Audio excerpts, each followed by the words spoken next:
Hello, everyone, and welcome to Lore Lines episode 70. My name is Robert, and we're going to be discussing the new Pandæmonium raid, Bissos, as well as some of our reactions and the implications that this raid is going to have. So, take it away. So, hang on just a sec. Discord is not cooperating. Check. Can you hear me okay?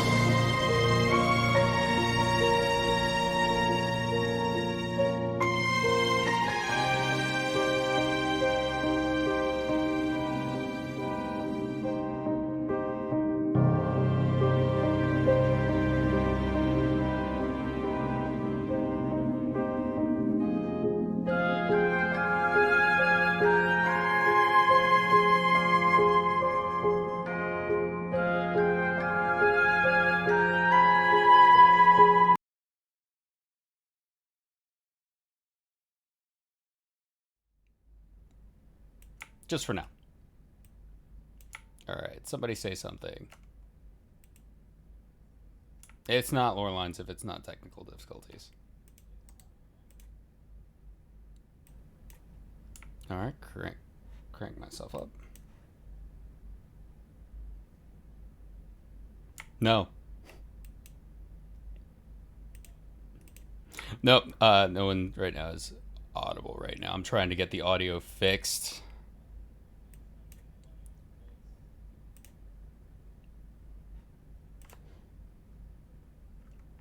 So in the meantime, if everyone would like to hear, yeah, I know we're having some audio issues right now. I'm working on it.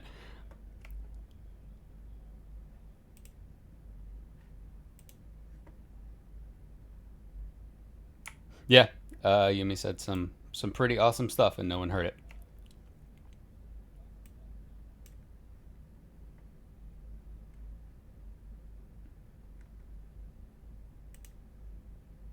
So if you all could just keep talking.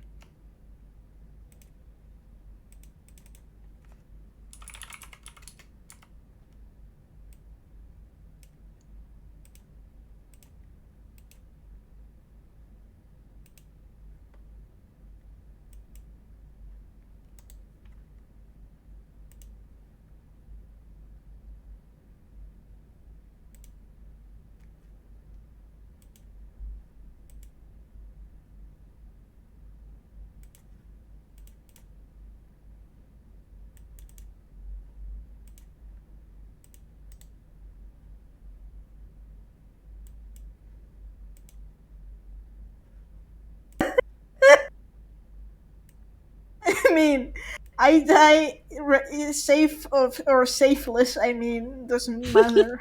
So there's that. All right, now we're yes, good. I heard you die. And we can hear you. Thanks for your patience, guys. Of course, the first thing it does is greet me with me laughing. Of course it would. Perfect. We can turn up you laughing every time you do that. So we'll just turn you back down, and every time you laugh, we'll turn you right back up. Oh my god.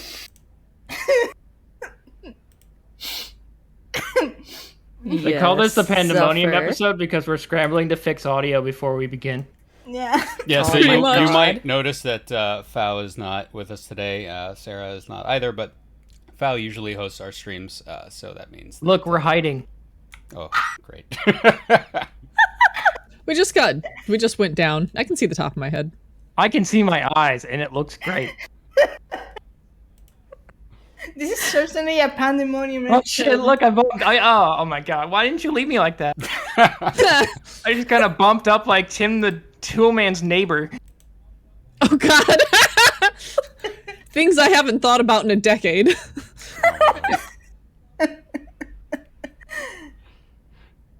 That's sure an image. Well, do we want to give this intro thing another shot? We're professional, I swear. No, I just no. bring the humor. No. Oh, here I am again. Stop moving around. Come on. I mean, of course no one believes that, but just in case someone just falls for the professionalism thing. Professionalism. What's that? Now I hope you're watching. He can't. This is all his fault. He hasn't finished Pandemonium, so he can't watch. Yeah, Thao, if you're watching, stop freaking watching. At least You can watch it later once you're done. He did his best. He got some of it done before he had to leave. He's out of town, so. Yeah. Pandemonium. Fao is one of those people that gets sidetracked every time like a bug crosses his path. I mean, that's like Neela. It has some merit that you kind of complete Pandemonium, like you know, the thing with you did with okay, I'm going to finish this quest, go back and record the thing in 3 different languages to get the context, and Fao still hasn't finished. In fairness, I did this I had best in slot when I went in, so I didn't have to do any kind of gear treadmill. I didn't have to get crazy. I actually geared my healer up enough that I can run it so that at least one person who knows the fight and has a raise can be me. Incidentally, people, hit me up. I love those fights. I've had a lot of fun with the new Pandemonium fights. I would love to help people go through them or just do them for weekly stuff. So I can kidnap you for my weekly. Yes, good. Yes, it'll be fun. It'll be great. It'll be stupid and it'll be funny. I'm not like, oh, well, you have to be so good. I'm like, we're just here to have a good time. We're here to run content, die, laugh about it. It's a good time. I'm just here to wipe 2 La Habrea 5 times before I get frustrated enough to just tank it myself. To say that's why I geared a healer. So that I can, You know, with data if nothing else, I can survive and LB. Data center travel is now available, so we can play with you guys, and we have done that before. You're right. It was Can fun. do that. But anyway, Walk down to my corner and cry. yes. When are you going to create a character on NA, Shadow Meow? Probably right before they open up cross DC. At this rate, yeah. That's too much. You know how it works. We already have Balmung visiting us. What are you talking about? I've always hung out with Balmung. Balmung's awesome. I'm over here on Prime. The only It's Mateus you gotta people worry who've about. been like weird are people who come to Balmung that aren't natives, because the I natives know spent 2 how seconds to. in Balmung, Cool. and that was enough for me. Because people were visiting. No, it's because I entered Limsa, and that was my one mistake. Oh, you think Limps is bad? Oh, that's funny. Interesting. You haven't been tooled off. Fascinating. Wow. Went to Limsa, immediately went back. I won't mention what they said. Anyways, Pandemonium. Pandemonium. Indeed. As AC Gears and Arms says, I wish getting weapons didn't have to take like a month at a time for the unsung blades. It's even longer because we got to get 7 the first time, right? Yeah. Eventually Yeah, we'll 7. drop it to 4, but yeah, it's if nothing else, it lets you build up the 1,000 tomes or whatever you're going to need for it. Yeah, that's pretty much what I'm doing. Like building tomes. I'm at 900 yen right now with the causality tomes. That name drove Causality. me up a wall. It's sure a name.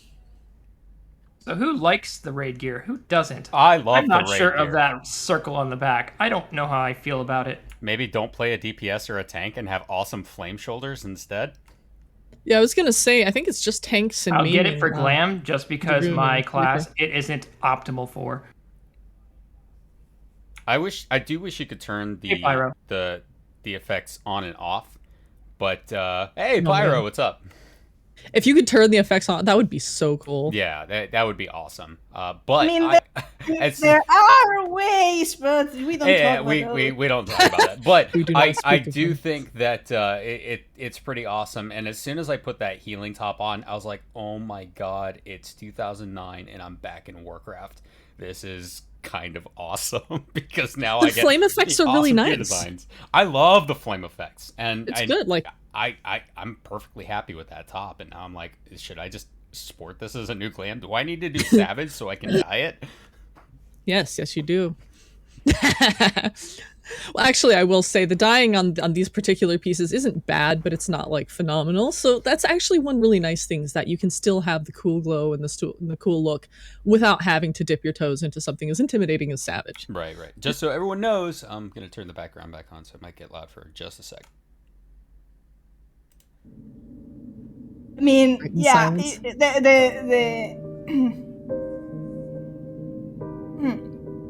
Hey, pretty.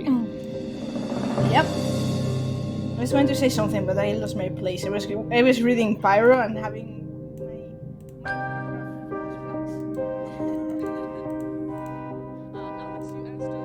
Those restrictions will be lifted at 6.4 or 6.5. I assume you're talking about for getting the new weapons. Sorry, for getting the tome weapons, which requires 7 of the Abyssos pieces. I guess it's Abyssos? I don't remember what they're calling it now. It's confusing because they jammed Abyssos and Tartaros together, so yeah, no. I believe those restrictions will either be lifted at 6.3 or 6.4. It won't be as late as 6.5. it leave restrictions the next patch. That's what As I far recall, as- yeah. Yeah, usually it's the patch later. Mhm. Yeah, it'll let you, instead of getting 1 per week and needing 7, you can get 1 every time you run it, and you will only need 4. Yep. And since they also restrict the weekly limit with each patch, so you can just binge through Yes. latest tire, get the weapon. You can get all the shiny gear, and it'll be great. Pyro says 7 feels like so much. Yes, I agree. It's also a weird number. It's not like a nice round month number. It was 7's extremely always rough in Shadowbringers. very weird Oh to my me. Yeah, I don't know why they do it that way. Eden was tough. It was 7 weeks, and it just felt like a slog to get that weapon. Yeah. It's 7 because we're like in the 7th Umber Calamity. Oh no, just throwing ideas. Perhaps. Now you're just throwing things out there. That's more of an explanation than I've ever heard before. Yeah.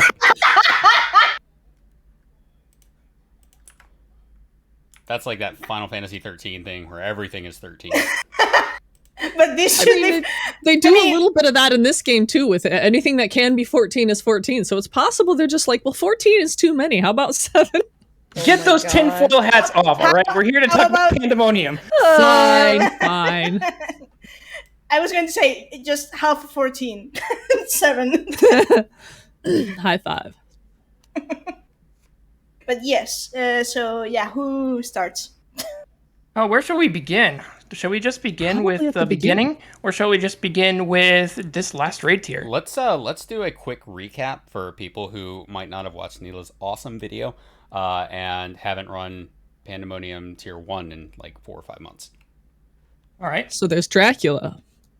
And no, I'm just kidding. Was it? Wait, what did Moose say? Hot chocula? Yeah, Dracula. There you go. God, I forgot. Help. I mean, he's right. He is hot. I'm still obsessed with Hesperos. I had a feeling that he was just going to be a one and done, and I was like, I hope he comes back, but I ain't holding my breath. No luck. Yeah.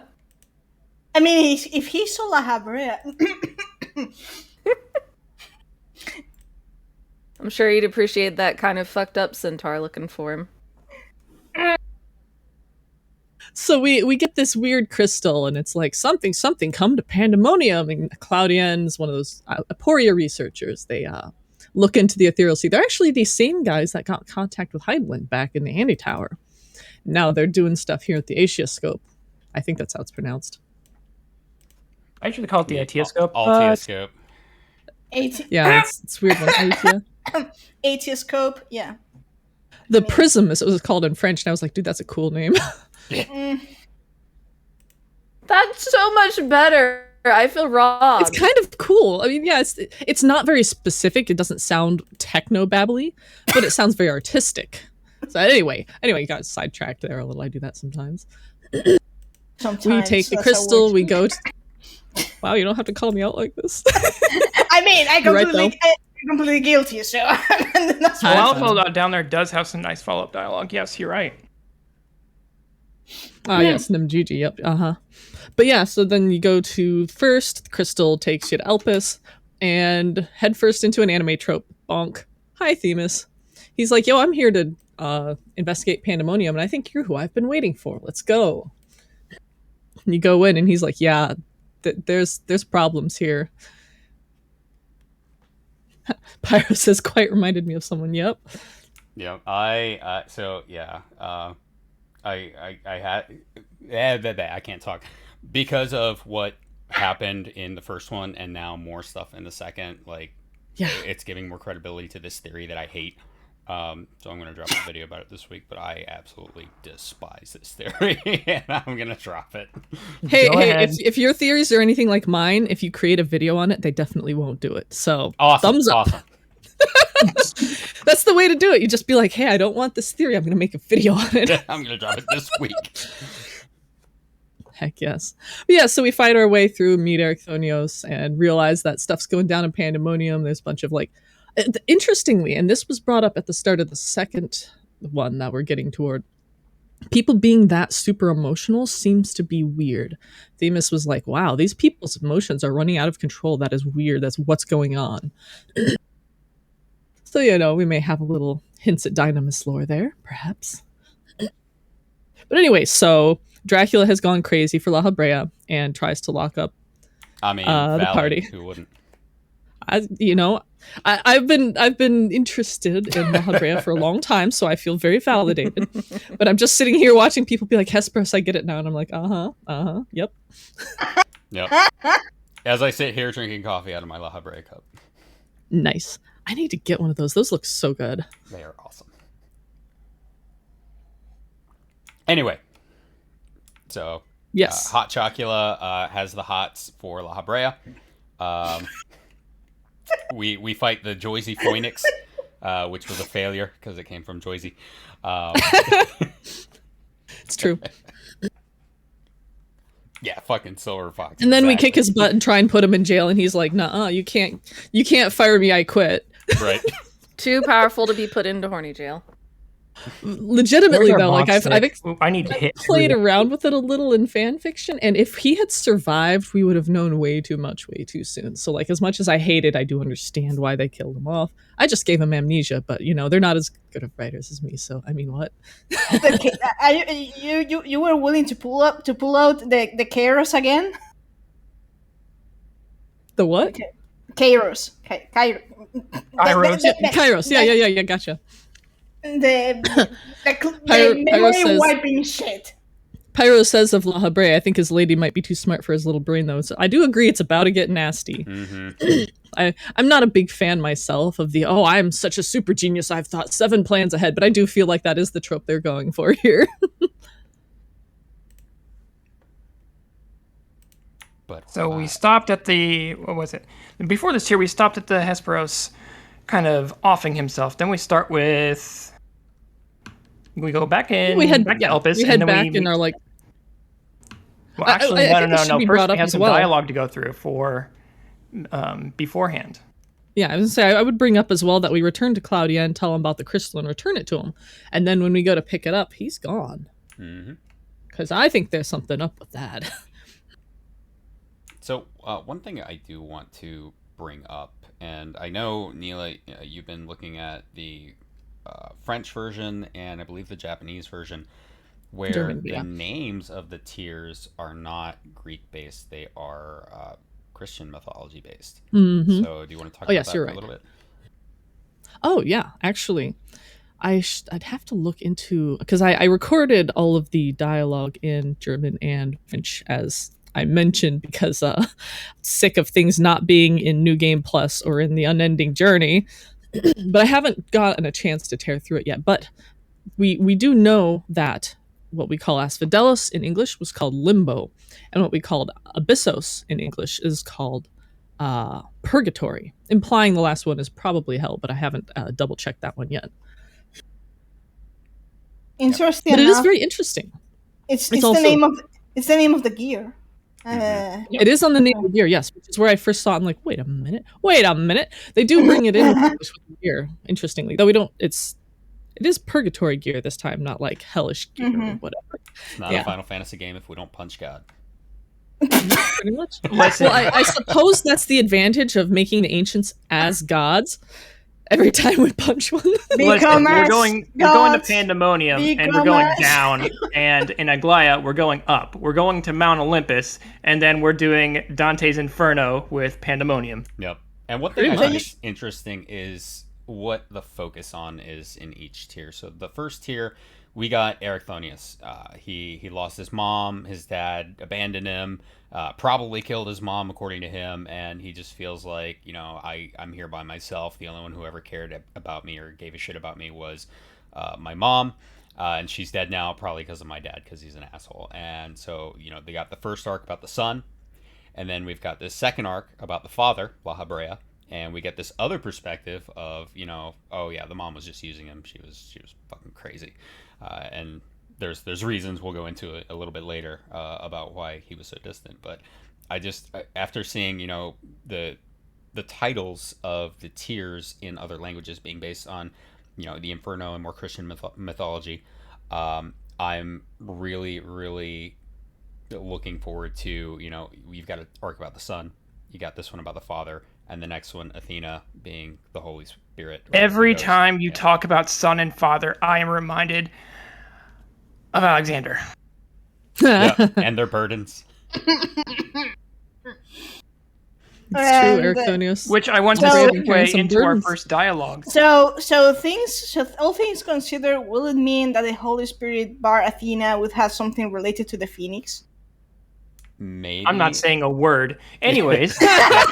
And Pyro, absolutely right. Sabik, I think we're finally going to get an answer for that in the third We'll tier. say something else later.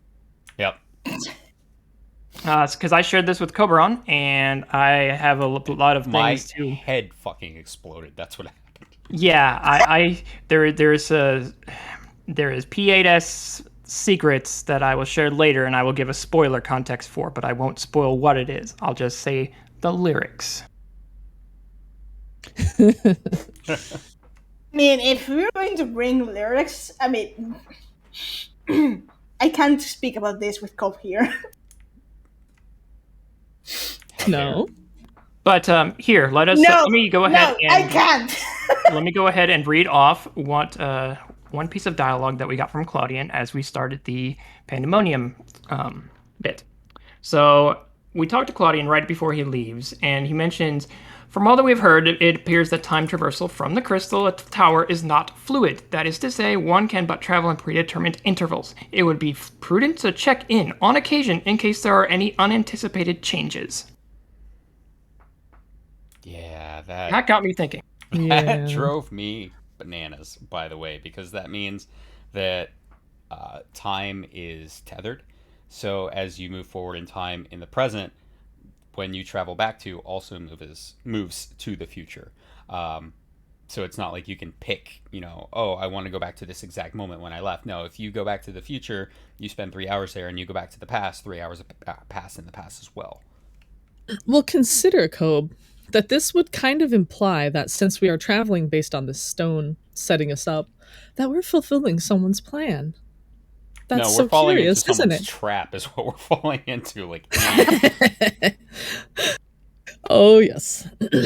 AC Gears and Arms says XIV has too many versions of time travel. This is true, and we have ranted about it before.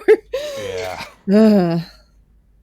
I honestly, I think we've only really seen one type of time travel masquerading as other types of time travel in 14. I mean, that's fair. It has too many time travel instances at this point. It's getting awkward. Bye, Arden. Good luck. Yep, no. She's off to, or he's... It's okay. Yeah, Pyro brings up a good They're point. off The to background suffer. Of they P8S. Are off to suffer. Those little viruses with eyes, I fucking hate those things. Huh. Wait, you just... Never mind. At some point, I will have to share when I notice the eye, because, yeah. It was like my third time through that quest, and I'm sitting there in a cutscene, and then I'm just having a mental meltdown because I see it in the background. I'm just like, because it was like 12:30 at night, and I've been literally running Pandemonium for like 6 or 8 hours at that point, because I'm doing each quest 4 times before moving on to the next quest. So my brain just started leaking out of my ears. Amazing. I wish I'd been like recording, but I think it was when I was doing German. So I was we get to Elpis, and Themis spits out another piece of dialogue that I found interesting, which was, imagine my surprise when a trip to the archives revealed that many of the creations were sent from organizations beyond Elpis, including from the words of La Habrea themselves. So that got me thinking, what other organizations beyond the Amaradians or Ancients sent things that they kept there? It is a good question. I didn't find the words of La Habrea thing surprising because Erichthonios in the first tier had said something about, well, we only really see La Habrea when he comes to entrust a new creation to us. But yeah. Still, it is quite curious. It makes you think what specific kinds of creations are there. It's almost like they were accepting donations from a lot of different people. I mean, there's the Bureau of the Architect, which, I mean, if Hythlodeus is in charge, I mean, beside that, but there's an amnesis anidor too. So... And there's got to be other things in other countries, but other city-states or other large population centers. Yeah. I would actually argue that Hythlodeus probably doesn't know a lot about what is in here because these are rejected designs. They are too dangerous to be approved. They never made it to his desk. They never made it to his desk. Well, in most cases. And it's possible some got close. But they still have some kind of research value, so they hold on to them. My question is, why is it directly below Elpis? So, and this comes up in 6.2, is why would they build it right there? And I had this feeling that it wasn't so much that they chose that specific spot, but rather there was something there that they built it over. I think that's quite possible. It was Athena who asked for Pandæmonium to be built in the first place. Mm-hmm. Which has been a thing I've been harping on, and people are like, "Oh, La Habrea's jail, La Habrea's." I'm like, "It's Athena's. No one was listening. Fine, they'll listen. I'm sorry. I've been saying it for so long." Alex, the answer is Azem. That's a lie. They caused the accidents. Well, that's fair. That's fair, yes. So yes. Azem was the one who dangled the carrot in front of the lion's cage.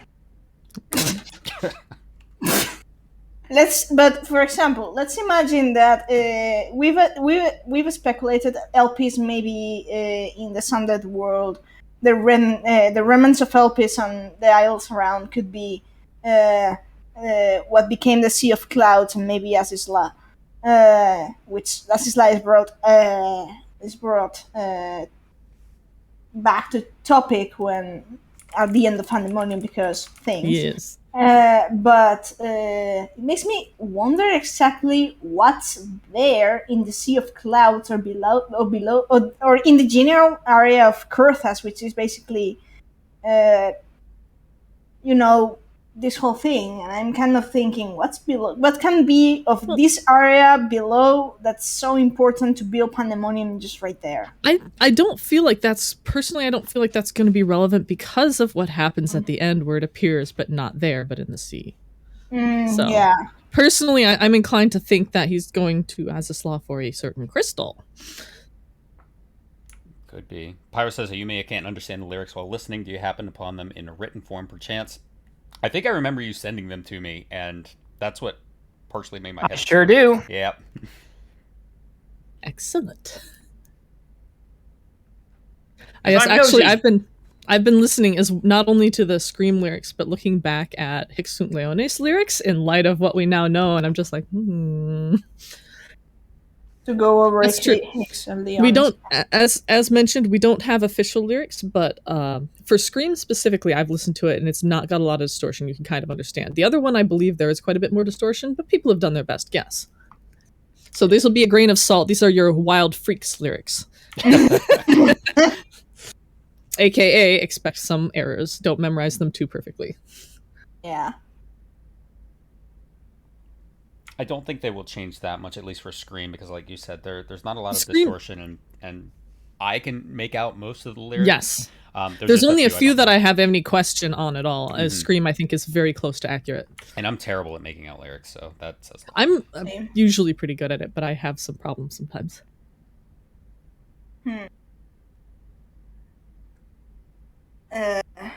But don't get me started on these kind of lyrics. I was like, with this whole kind of plotline going where it's going, I was like,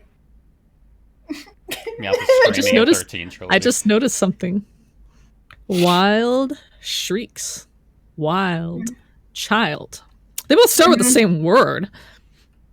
Also, the Bastard and Beast thing has me like, hello? Are we finally going to get something on this Dread Beast Pandemonium that was teased at the 6.0 MSQ Stingers? I was about to ask that, unless he was referring to the facility itself, calling the facility a Dread Beast. I mean, he sounds like something we're going to fight. But yes, it could be that. I mean, we'll see, certainly. I think it's going to be Athena merged with someone. Us. Maybe Athena merged with Pandemonium itself. No, it's going to be Claudian. Too. I mean, that could be. I mean, the whole thing bringing up Azizla is just making me... because there's a lot of facilities in Azizla that dabbled in how do you pronounce it? Chimeras? Chimerical creations, yep. Yeah. So, and chimerical creations are like the 0.5 version of Hemitheoi. So, yeah. Yeah. So, imagine if there was the plan for Athena to become a place, and you could also, and if you extrapolate this, and like in the events of the whole ancients, this final days and stuff, it's not just that there's a precedent for fusing with a place, but in a sense, this is just me rambling, okay? But follow me here. So if there was a mean to fuse yourself with a place, who's to say that they didn't develop a mean after this research to fuse yourself with the star itself, which would be like close to the process Zodiac was created as, and Heidelin too. That's true. If something is affecting or controlling Claudian, it's possible that he has more than one goal in Azizla. I do find it interesting that Azizla was protected by a barrier, and Pandemonium is also protected by a barrier, though I think it's more for keeping stuff in than out. It's hard to say. There are definitely parallels. So, shall we go into the first fight about the proto-carbuncle? Well, first things that we meet in Pandemonium before the proto-carbuncle thing was this weird, creepy phoenix familiar messing with Erectonius' mind. Yeah, that was so weird. Yeah. It was basically just to not show us Hephaestus yet, but yes. Definitely like sending my minion to go talk with you. Mm-hmm. Yeah, and actually we see the minion trying to do something to Erectonius, but Themis and the Word of Light show up, and we think it's like incomplete, but debated. It seems we've gotten at least enough done that La Habrea is able to finish it later, but we'll get to that. Mm-hmm. So yeah.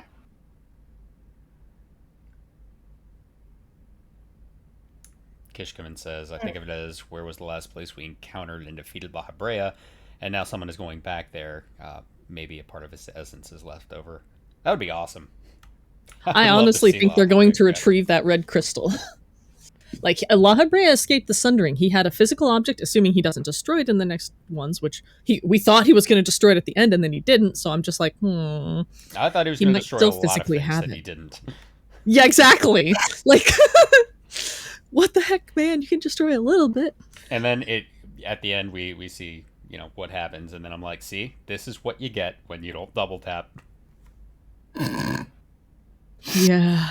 I mean, on the one hand, this is what happens when you don't double tap. On the other hand, the Ascians wouldn't have been able to accomplish any of their goals. The Warrior of Light wouldn't have been rejoined at all, and probably wouldn't be strong enough to defeat Medion if they hadn't. If he didn't have that knowledge. Like, Athena's research reads as a laundry list of these are the things the Ascians need in order to survive the rejoining, or to survive the sundering and begin the rejoining. Yes. So you're in order to have the game we had, this had to happen. Yes. So you're basically saying that La Habrea and companions were basically following the laundry list of La Habrea's wife. Yes. So she left a mature list. Basically, how I read it is after the world was sundered and La Habrea and the other two were left there, they were like, what do we do? How do we fix this? How do we undo the damage that's done? And we know that Athena was looking for a way to ascend, basically separate soul from body, and we know that that's what the Ascians did. So we know, or at least can infer heavily, that La Habrea took Athena's research, and that's how the Ascians became the Ascians. Yep, I'm entertaining a few possible side theories. In other words, we know that crystals can bleed primal energies, so it's not impossible that this leaks out slowly over time and sneaks back into his soul. It's also possible that something forces him to reintegrate with the crystal during the course of Pandæmonium. But yes, I think yours is also very likely. So anyway, Proto-Carbuncle, the Reflecto Beast. It was a cool fight. I liked the reflection mechanic. I mean, I hate it when I'm on the wrong side, but it's cool. It's interesting. I'm still figuring that one out. It's kind of, yeah. How does that work? Oh, yeah. I know when I'm just being hit by several reflections. AC Gears and Arms says, did Athena want to become more than a Hemitheos, ascend further? I think that they basically say that she wanted to become fully deity, fully like Hemitheos means half god or demigod. I think she wanted to go full Theos. I guess it would be Thea for a lady. I'm not sure actually. Yeah, and maybe Erichthonius is kind of like pre-made or prepared, or there's something about Erichthonius that makes him like the perfect. They have the identical eye color. I'm just saying. But someone was saying something about his body, I believe, in one of the other translations. Yeah. I'm just thinking about how, like, okay, so consider from the role quests, the caster role quests in Shadowbringers, how Tainer and Onukalhai can cast a spell together, and how Tainer and I think it was Nilebert had done so in the past. I adhere to the soul color equals eye color theory. Their eyes are very, very, very close in color. They're not the same, but they're like one away, two away. So I'm thinking the closer your soul color, the closer the color of your ether, your magic, the easier it is to cast spells. Or possibly to just slip inside someone. Yep, I absolutely agree with that. And you need to make that eyes video. I do, I really do. So, okay, and I'll mention real briefly, Athena's eyes have been data mined, and they are indeed the exact same color in all regions as Erichthonios's. I have not had any luck data mining Hephaestos's, but they are lighter than La Habrea's. They're brighter than La Habrea's, and they look the same as Eric's. La Habrea's eyes are dim. He tore some of his soul out, and now his eyes are dim. What a coincidence. Except maybe not. Anyway, it's very interesting, and I will make a video on it when I get the time. So yeah, there's that. And we fight the Proto-Carbuncle. And then we meet an interesting character. We meet a familiar figure from the trailer. Looks like La Habrea, but he doesn't know Themis's name. That was a really cool scene. Say my name. It was Heisenberg. It was pretty cool. I think it would have been cooler if we'd gotten an Olympus Cliff pop, but it's okay. Yeah. I mean, it was. I mean, I've been saying that. Themis I was cackling. Yeah, I've been saying that Themis' disguise level is on Team Rocket's level, so it really is. It's for meta narrative reasons. I do understand. When I've gone through, you guys have probably seen in the Discord, if you've been in our Discord, you've seen me break it down and be like, "This is the case. This is with this person. He's referring to as him. They're in the same organization. It is Olympus. He's just in disguise." So I was just cackling like a madman as that scene was going down. It was the funniest thing. Yeah, AC Garen Arms brings up a really good point. Is that why La Habrea is weaker than Elidibus and Emmett Selk, despite being unsundered like them, ripping part of his soul out? I was Yeah, thinking maybe. that too. It could very well be that he sundered himself, and then he would just be one half. So he would be actually somewhat weaker than in terms of the source. That's kind of weird to think about. Yeah. But yeah.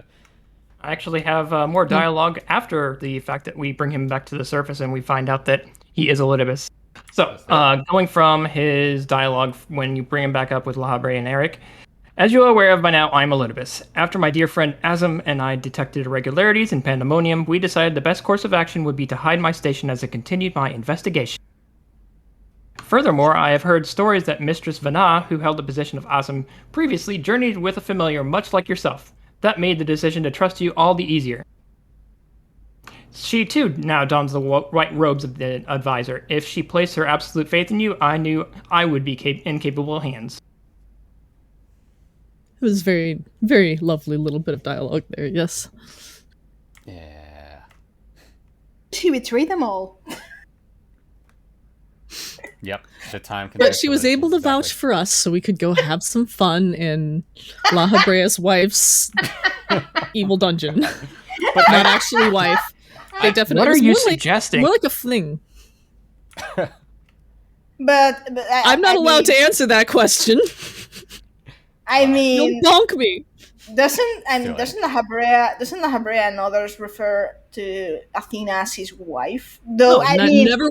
No ancient has ever referred to another ancient as a spouse. That's not a thing that we've seen. No, I mean there's dialogue of I don't know. I think I mean Hephaestus does accuse La Habrea of murdering his wife in particular. I recall because I was like I must have ignored it because that's weird. Considering they weren't like their described relationship was we're working together and we got a little too close. Oopsie. That's how La Habrea puts it. That doesn't sound like a wife. But but it was used. But we don't really know what wife means in context in ancient context, anyways. Mm-hmm. Well, we really don't because the relationship described. Like I'm confused by this because I must have missed the reference and they never they made it sound like a fling, so that's why I'm confused here, I guess. Okay, Pyro, you can catch the VOD. See ya. Hey, Pyro, thanks for dropping. But yeah, the thing is, it could mean wife in a sense of like, for example, for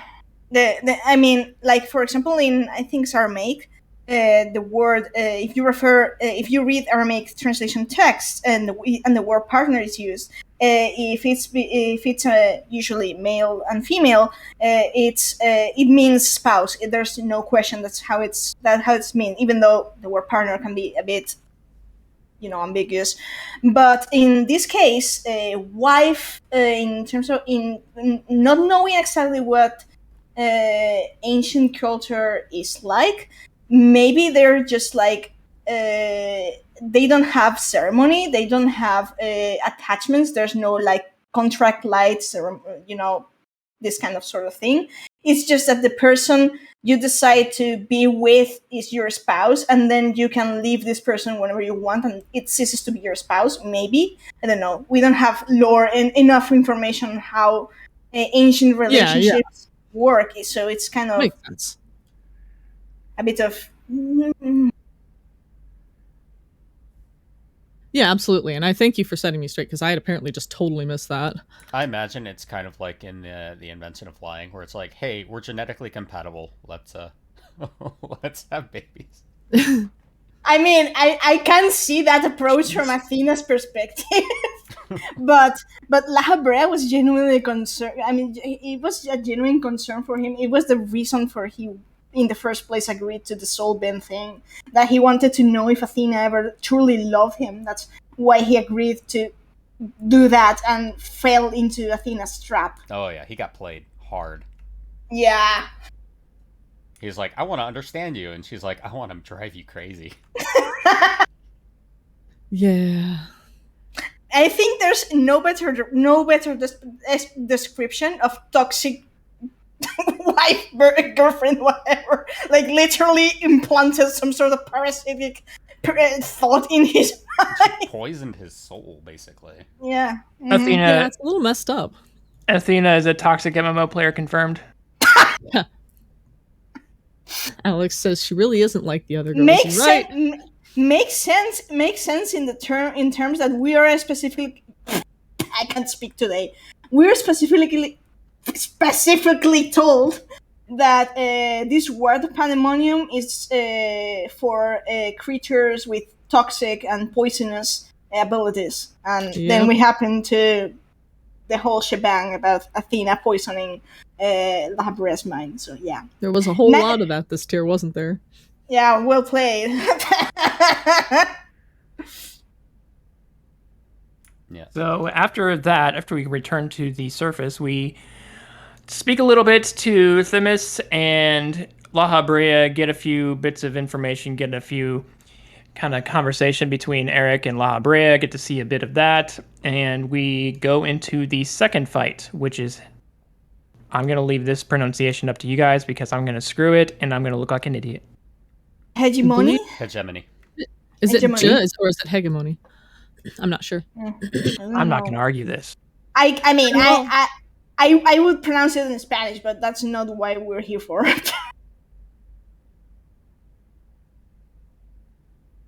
Regardless, she a snake.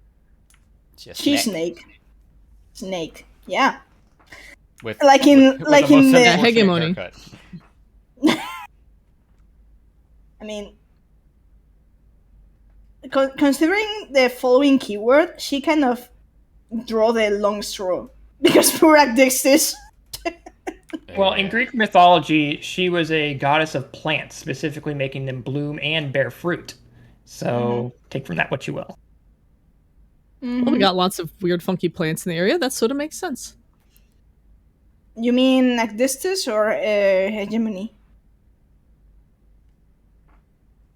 Wait, yeah, now I'm confused. Which one was this goddess you were speaking of? Hegemony. Hegemony? Okay. Okay. No, Adixis has like some white mage stuff going on. We'll get to that though. Yes. White mage is Adixis, the tree. And hegemony has dark. Emethius is dark and stuff. Parasitic stuff and the swap thing that's actually for the near raids.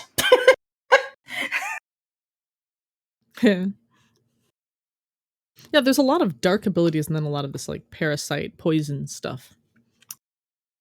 AC Gears and Arms says, what was she combined with? Man, if you figure that out, please let me know. I would say it was really more of a parasite thing. Parasite. It's supposed to. I mean, the snake is supposed to be there, with the animals featured in the patch artwork. But maybe like growing vines, like almost like ivy. I don't know. For some reason, it reminds me of the Hydra, but the Hydra is 7 heads, though. Yeah, not really. So what this reminds me of is a lot of what happened in Bosnia with Trinity Avowed, where they kind of fuse them together. And I'm not sure what the implications of that are, but it's like, oh my god, this we've seen this before. This has happened. So I'm Bosnia, in my personal opinion, was much darker. Because that was really messed up. It was really messed up. But here we're seeing kind of the same thing. It's just instead of being fused with each other, they're being fused with, other stuff. Which they might have been other creatures that were contained within Abyssos. But the principle is the same, because I'm thinking of what exactly Trinity About and Trinity whatever, because I forgot the name of it. I only run the Lubrum like a couple times. Trinity Avowed, and I don't know the other one. They were made of Bosnian resistance members. Yes, but it was because Misia used the Dioracite to make them into a fused Lucavi. So I'm Ultima, like, everything goes back to the concept of Lucavi and Orosites, and That's there's an episode in itself. We'll get yeah. Also, Alex brings up that she specifically calls the implants glossomorph parasites. Yes, that's the snake-like one. I noticed in Savage Prog last night that the wing one has a different name, but I don't recall what it was offhand. There's different mechanics using not just the snake, but also the wing side in Savage. We'll report back when I actually get further into the fight. Yeah. So we succeed in putting hegemony down. I'm just going to say it for now, but like that. And we seal her away. What happens afterwards? See, I'm going to go into my notes here. Actually, Somo does bring up a good point. If it's parasite-based, wonder if it's a 14 commentary on the Marxist disdain for political hegemony. Familiar with that theory, but I'm actually wrecking my brain over glossomorph, because I know the glosso means language words. So tongue, language, that sort of thing. Mm-hmm. So La Habrea mentioned something after we get out that I thought was really interesting, but we probably already knew this. He says, all souls return to the underworld, and Athena's is no exception. She has likely found a new vessel and a new journey to embark upon. Yep, which is part of why I'm thinking it's not impossible that Athena is Claudienne. After all, Erechthonios doesn't show fascination with scholarship. He's not the sort to forget to eat, as we're told Athena forgets to eat sometimes because she's so caught up in science. Claudienne is. Oh shit, I hadn't even thought about that, but yeah. Yeah, and they have the same eye color. Yeah. The eyes match. Claudienne's eyes match Erechthonios. Claudienne's eyes match Athena, because Erechthonios and Athena match one another identically, down to the glow and everything. Oh my god. And now we have I'm thinking, I'm really thinking she got reborn as Claudienne. And here we were thinking the goodest boy was Erechthonios. I think that's going to be one of our haha gotcha tricks in this one. We'll see. So the third fight we fight is Aegisthus, and she is described as someone with peerless magic. Naturally, because she's a white mage. Yeah. And I want to read off. I want to read off her actual Greek description. Aegisthus is a deity of Greek, Roman, and Anatolian mythology who possesses both male and female sexual organs. They are closely associated with the Phrygian goddess Cybele. Their androgyny was seen as a symbol of wild and uncontrollable nature. It is what this trait is considered threatening the gods and ultimately led to her destruction. Huh. Cybele, that's that's the goddess of the Mother Earth goddess in that's in nearest Eastern culture. So yeah, makes sense. I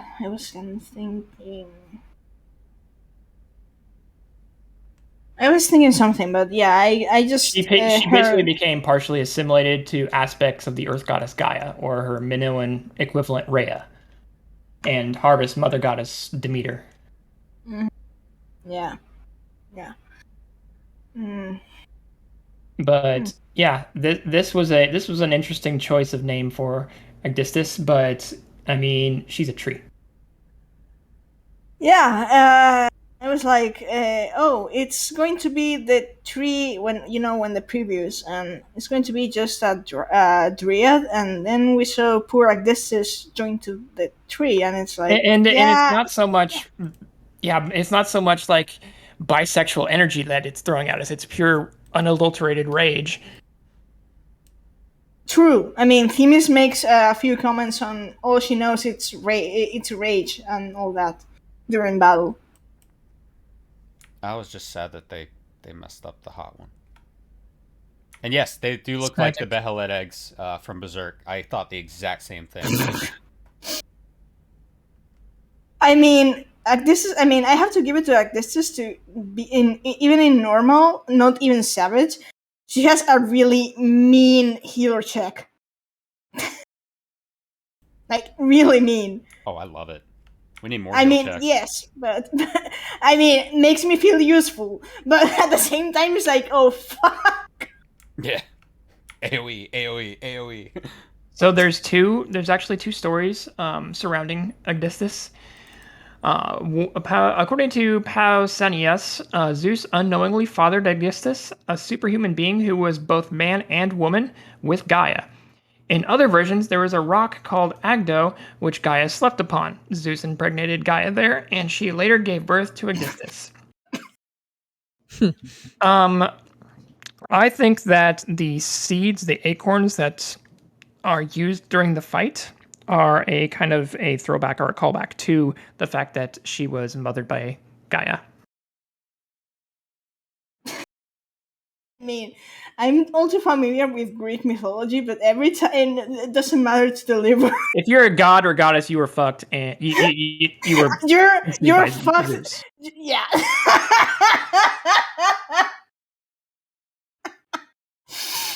Yeah, like the worst thing. Oh, so you're a god, huh? Is Zeus your father? Yeah.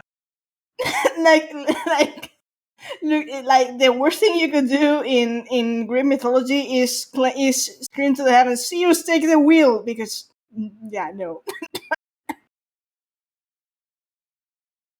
So that's a little Anyways. bit. That's a little bit of background on Augustus. Now for the actual fight itself, who was terrified to see her actual visage? Yeah, that was really nightmare fuel. Yeah. Material. Hey, did anyone notice that the tree was covered in eyes? Did anyone notice the color of red of those eyes? Because I did. Oh, no. It's the same as the Phoenix minion thing that appears at the start. It's the same as Hephaestus. It's the same as... It looks pretty much... I haven't done a direct comparison, but it's pretty much comparable to Athena and Erichthonios. There's some subliminal messaging going on there. I mean, the opening quest, like when sometimes they have screenshots or something like that. The opening quest for this tire was precisely the Phoenix minion eye there. Yep. Which I mean, I remember it clearly because. No, I mean, I remember it clearly because when I went to unlock to take the quest and I got that creepy fucking eye there, I was like, oh great, that's a great way to start. Oh yeah, I think I commented on that in my playthrough. Well, I was like, wow, this is an interesting beginning. And I really hate that the first quest to this tier is just the eye. And it's that same red color. Yeah, it's that color. But yeah, the tree's got a bunch of red eyes on it, and I'm just like, this is the video. The whole twisted mass in front of it with the girl and everything. It reminded me of Neo X Death. True. Just the girl hanging off, but instead it's just fused to the actual body. Yeah. But yeah. And I mean, the other day, going into a bit of in-game experience, I was clearing weekly Pandæmonium, and we nearly wiped to Actistus. Only the warrior left. 1% health bar, and he made it. It was like. Hey. Round of applause. I'm laughing at what AC Gears and Arms said about bringing some eye drops in. The solution to everything here is just some Visine, clearly. Amazing. So we defeat the tree, and we're met with some interesting dialogue afterwards. Augustus says, Master Lahabrea had brought an end to Lady Athena's life and sealed away a part of his memories and emotions with Hephaestus. These are my recollections of the moments following. We get a nice little cutscene with our red-haired friend afterwards. And if this is what comes to pass, then so be it. Better to be burdened with hatred than the knowledge that Athena thought that his body and soul mere tools to be used and discarded. Tragic. That was really the first time that we saw that Lahabrea actually cared. Yep. And we also learn from her that, Lahabre's nature, that every action and every word is a solution to life's great dilemmas, and he can't really afford to think about his own, because that's part of being the convocation, is you aren't living for yourself anymore. You're living for everyone else and the star. Literal public servant, the actual original meaning of the word. Right. And in order Serving to the world. And in order to do we learn about that. We learn about that later, but yes, basically, the revelation that Erichthonius was to be a test subject, and Lahabrea was actually saving his son, and was willing to endure the hatred if necessary to protect Erichthonius from the truth. Not, I mean, I guess there's a part of him that just can't feel as powerful as did before because of the self-sundering inflicted. But at the same time, as a parent, that's a really tough choice to make. I guess I'm not a parent. I just really appreciated that they went into some sort of real life deep shit.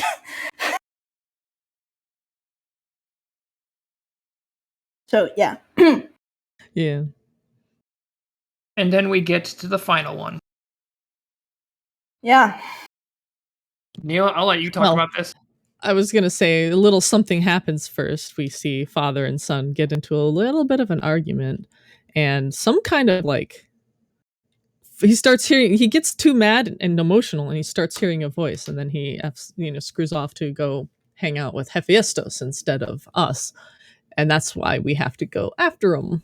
And he find him chained up there in the arena, fight his captor.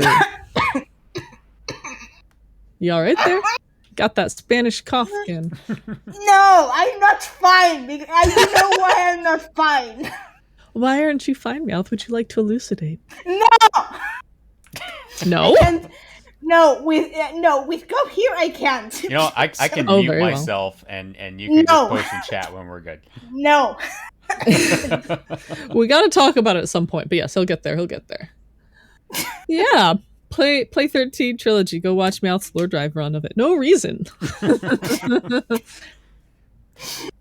Yep, and Lahabrea says, "How dare you?" which is actually what Varus says to Elidibus. So it's interesting that Elidibus is present for both times that phrases utter. Takes notes. How dare! This is how you piss people off. Oh, okay. Yeah. I did actually between Erichthonios and his father taking identical cross-arm poses facing away from each other, and the way they behave, they actually put in a lot of lovely little details to make them seem the same. If you watch at the end of the fights in the first tier, when Themis and Erichthonios show up to inter the creatures, Themis appears and is standing there. Erichthonios shows up and takes a few steps. Well, guess what Lahabrea does when he shows up with with Themis to after the fight with Aegisthus? He takes the exact same kind of motion, couple steps, walk in. They are so similar. It's kind of adorable. Anyway, which is good because Erichthonios being like his mom would not be the greatest thing. No. So it's for the best. But yeah, so they show up, go to fight this guy. Actually, and this is a fun little bit that they did as well. Instead, since Lahabrea is the one, Themis is maintaining control over the other wings, which takes basically all his concentration. So Lahabrea is the one to create our illusory duplicates, and you see his ether is a different color. You see the little red spheres appear and become the people you fight with. Interesting how they both match the glow color of their eyes. Quite a coincidence, that, don't we think? Yeah, coincidence. But Pai's eyes are blue. But Nice. I think it would be really interesting if they actually did that in game, or even retconned it. I'd be okay with a retcon where they go back and where they mention the color of your ether, it actually matches the color of your eyes. Well, and the thing is, it's not the eye color. The base color for La Habrea's eyes is brown, unlike the others. It's that one we can actually data mine, and it's brown. But the glow itself is not data mineable from my skill. I hope somebody else can. But it is visibly red. It's visibly looks the same as Erichthonios's, and it's visibly the same color as his thing. Same way, Themis's base eye color is a dark navy blue, but he has a very, very light glow color on top of it, which kind of evens it out, and it's that light color. It's the glow itself, which is incidentally the same thing that the Aurora Limbo rings use, down to the colors and everything. But they just have the ancient eye pattern. But it seems to be the glow portion that matches their magic. So far as I can tell from these 2 data points that we have for sure, which isn't much, so who knows. But yes, we fight a master of creation magic. Mm-hmm. Well, a part of the Master of Creation magic. This is true. So, yeah, we fight Hephaestus, which was great seeing him pull out the fire creations, the phoenix included. That was great. It was like, it's the phoenix! It's the phoenix! after Shadowbringers. Like, yes! And he actually, I mean, he can, of course, all the ancients can sort of shapeshift, but that kind of quadrupedal transformation, it really reminds me of the Ultima weapon. Which, well, that's an opening like another can of worms.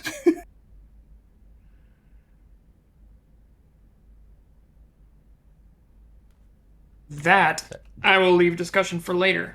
Yeah. Sorry, I was just ruminating over, Ayumi, what we were talking about the other day about PAS, and just like sitting here just staring. I'm like, oh my god. But yes, Hephaestus, Master of Creation Magic. He has Erichthonios chained up in a very particular position, not subtle at all.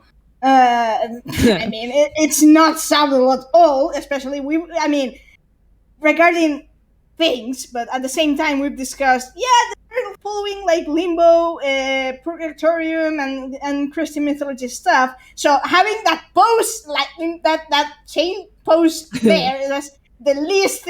That's subtle as a kick to the balls. I mean, he's T-posing for dominance. Clearly. So, are you saying that Jesus T-posed for dominance? I mean, look where he's at now. So we moving on. We fight. Look what you've done.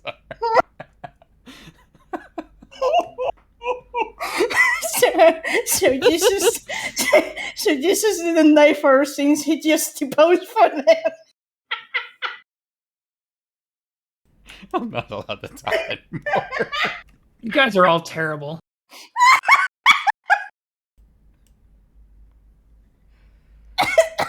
Moving into exactly, the H fight. It's literally named after Paradise Lost, so yeah, we've got Limbo and Purgatory. Well, I guess that's later. Oh, lordy. No, don't just let me out. Just laugh continuously. We're gonna talk about the fight.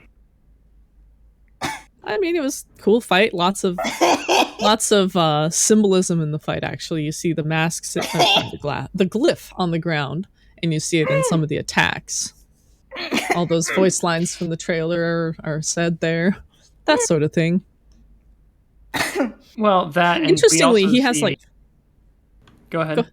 Oh, okay. I would say interestingly, we also see a lot of serpent type symbolism, which we don't really which we haven't really seen associated with La Habrea in the past. So that's interesting. It definitely gives us. We'll get into later with like fruit of the tree of knowledge of good and evil stuff with Athena too. So, I mean, if we go Pandemonium with Paradise Lost, that literally is what kicked Adam and Eve from Paradise. That is the reference, yes. So, yeah. With each bite, does your sanity die? Mm-hmm. That's Scream lyrics, apparently. Don't let me go there. Well, then where are we gonna go? Crazy. That's true. But yeah, and then yeah, I'm still kind of learning the fight myself. So because the knockback mechanic really I really hate that. I don't have enough shortcuts for dealing with that. Yeah, you just have to remember the order, and that is tricky. No, and not just the order. It's just that it knocks you back more than you expect, and it's like, yeah, it's big. And so yeah, it's really, you have to position yourself really well, and I usually end up in burning myself like the idiot I am. But anyways, but yeah, and it took me a while, believe it or not, to figure out the jumping fire snake to pool of lava mechanic. Now I got it, but the first time was like, how does this fucking work? It is interesting that he sort of temporarily transforms himself into these creations, and then when he stows it back away, the chains like wrap around, like he's got these things inside and they're just bound up, and he sets them free. True. Yes. And I'm trying to think of more stuff. He uses the snake. He uses the snake twice, actually. He has the fire snake and he has the gorgons. He uses the phoenix and the one form has like all of the things. It's like tentacles, snakes, what else? The poisony thing. Like I was looking at the one transformation and I want to get a better look at it, but I looked at it and was like, I think I figured out where the tentacles and the patch art come from. Yeah, I guess, yeah. Even though it's more like his arm, right? I think. Anyways. I'll have to pick up my picture of it. Yeah, I have to go over it again. But yeah, so we found also the arena is interesting because in the background you have all these cages with the DNA helix and stuff.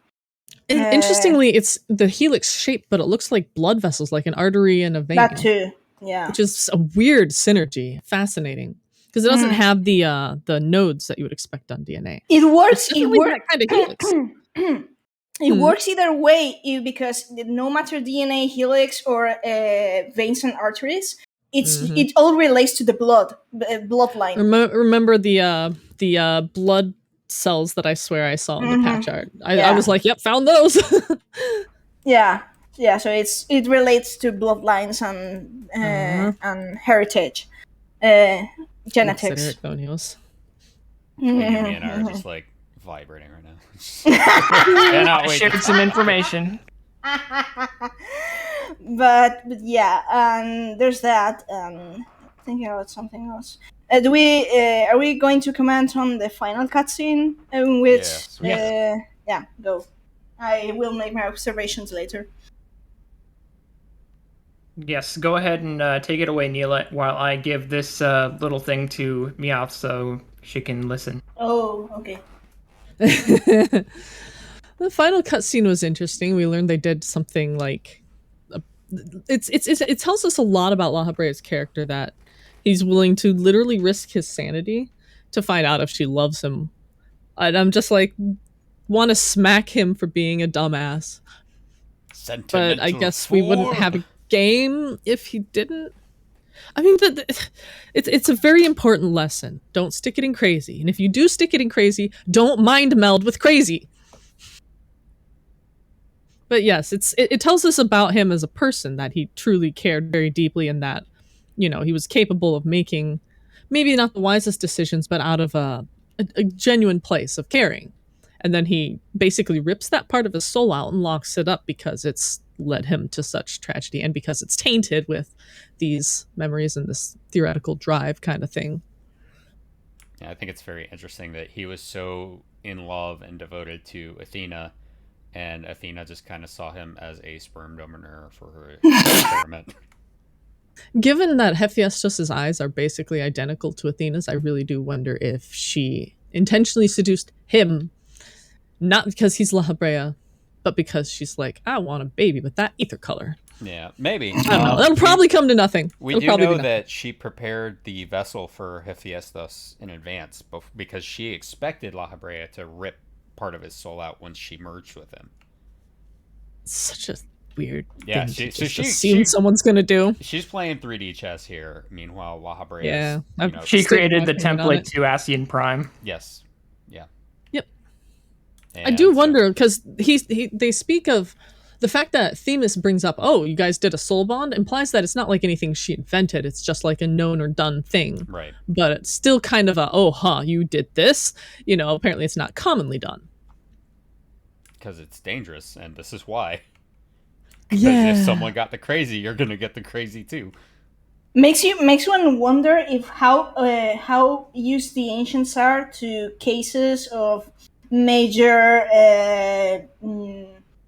psychopaths, sociopaths, and stuff like that, like Athena, because it's like they're usually a peaceful society, but it's the fact that that there was the resolution to execute Athena kind of implies that it's not the first time. It's not the first time they have had to deal with rogue elements on their society. How often? That's a good question, though.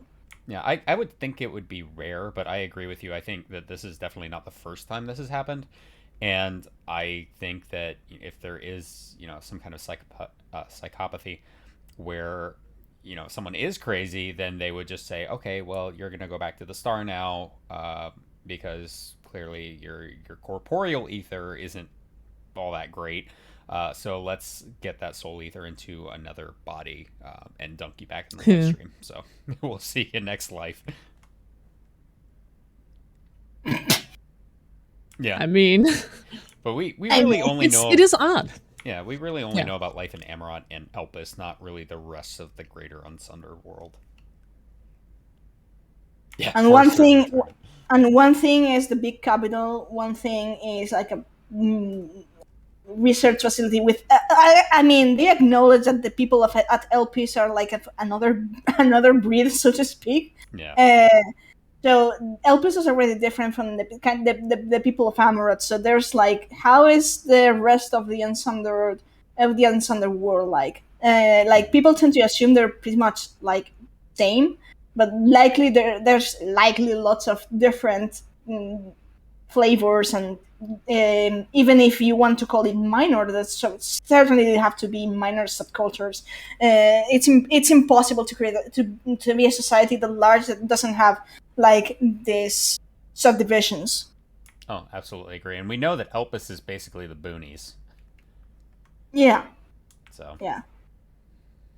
So there's that. So yeah, and we've got basically La Habrea casting off his past, his name, his true name, or his true identity as Hephaestus, and because basically his feelings are now corrupted by Athena's influence, so that's how Hephaestus came to be, and so basically La Habrea self-sundered his soul and was left with, I don't know if I was going to say without emotions, because La Habrea clearly feels, but really dampened emotions.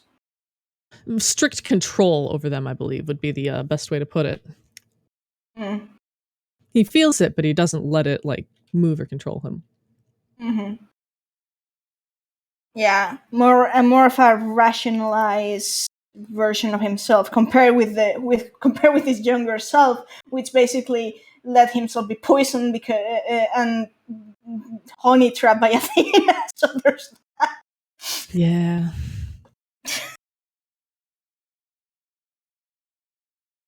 So yeah, and then we go back and we find out that Claudian has left in a rush to Ass's lab for some reason. Well, and that they've lost contact with him, which is the thing that has me worried.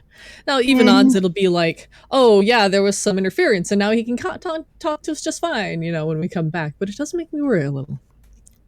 And then we find Pandæmonium in the underworld, and it's like, great. This was Athena's plan all along. So I think that's weird. Yeah. Also, this brings me to my take on the story as a whole so far, where I remember reading interviews and talking about how it was a brand new story, and now I'm like, so that was a fucking lie. Yeah, well, it's an original. It's literally just story. 2. As usual. No, it's just a rehash of 2.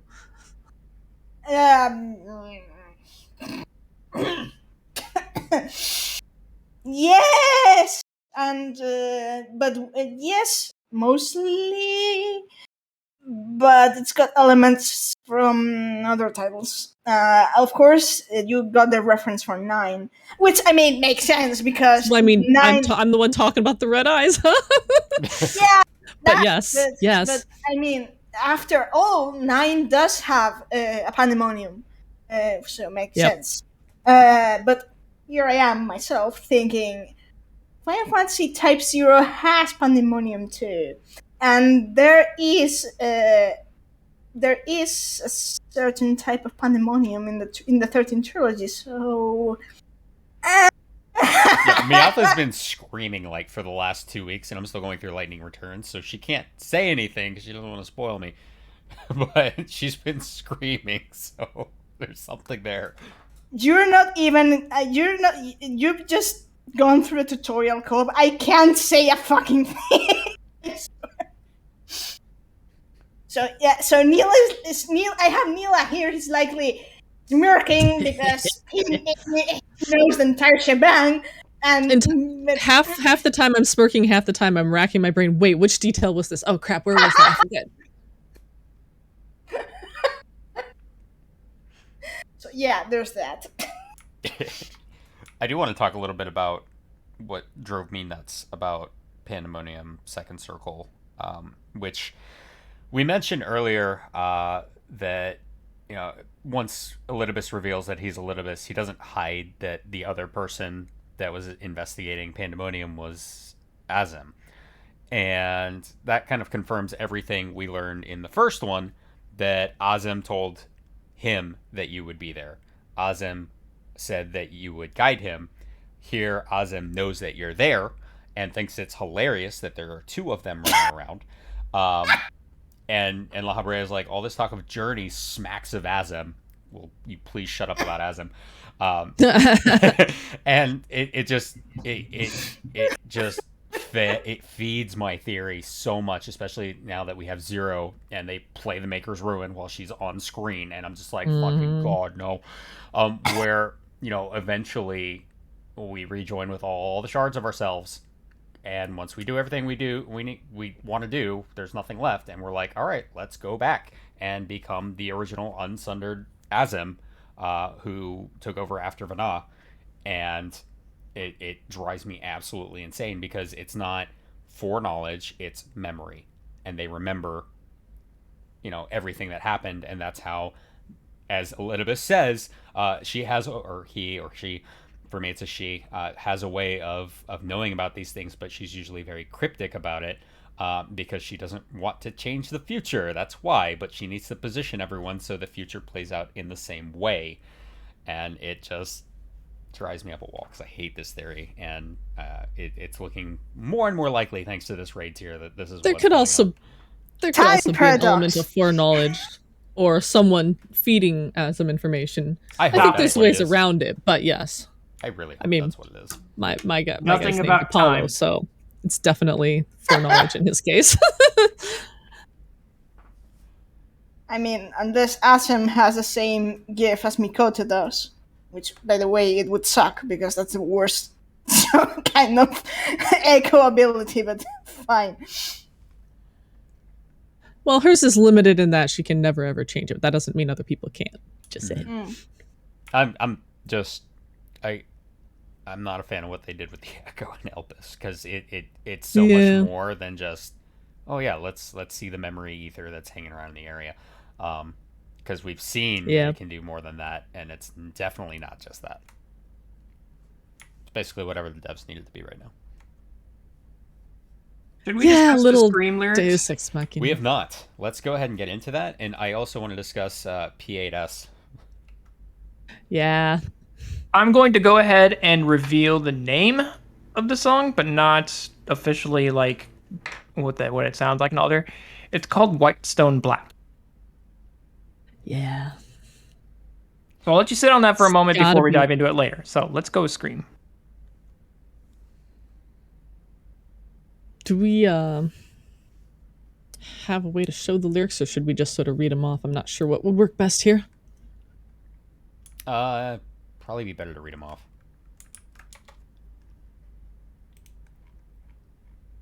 We can show them, but I don't want to break the stream. Also, if we have a link to a place with them that people could look at, that might be easier. I don't know if such a thing exists. Yeah, it's even better.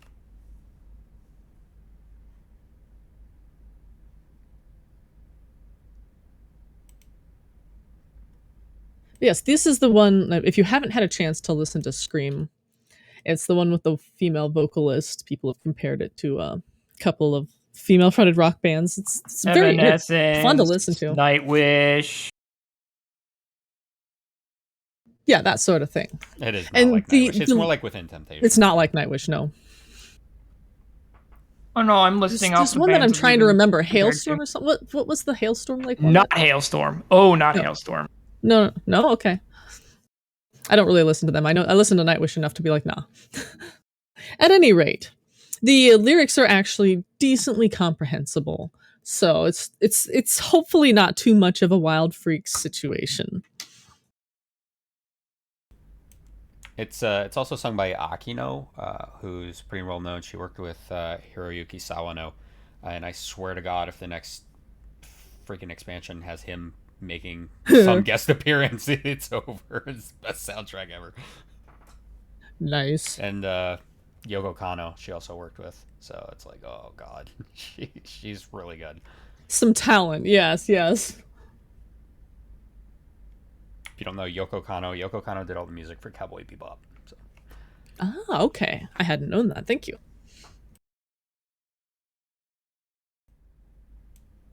Anyway, any luck with plays in the bathroom? I was gonna say Tank plays in the background. Yeah, right. The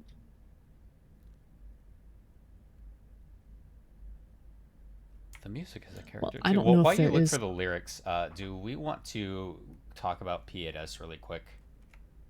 This might be a good time to discuss it, yeah. So as usual in the Savage version of the fight, there's a transformation with some extra stuff.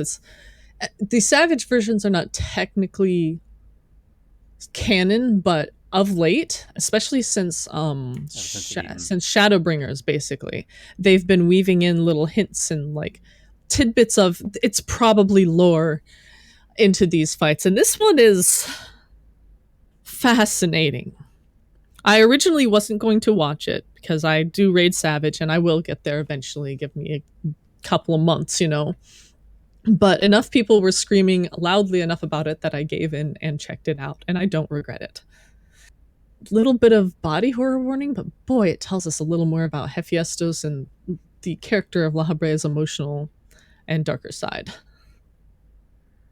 Yeah, it's pretty horrifying, but I think the implications of the actual fight are what really got to me. So, yeah, Ayumi was showing it to me, and there's one attack that he does called I think it's Alien Creation or something like that, and then you see he uses those actual helixes that we were talking about earlier as the attack, and I'm just looking at it and how it's all this amalgamation of different parts, and I'm just like, this is like a proto Genova, and I'm wondering if there isn't some kind of Genova type creature that landed in the ancient world, and they had to build Pandemonium over it because it was just too virulent and they couldn't destroy it, so they had to contain it.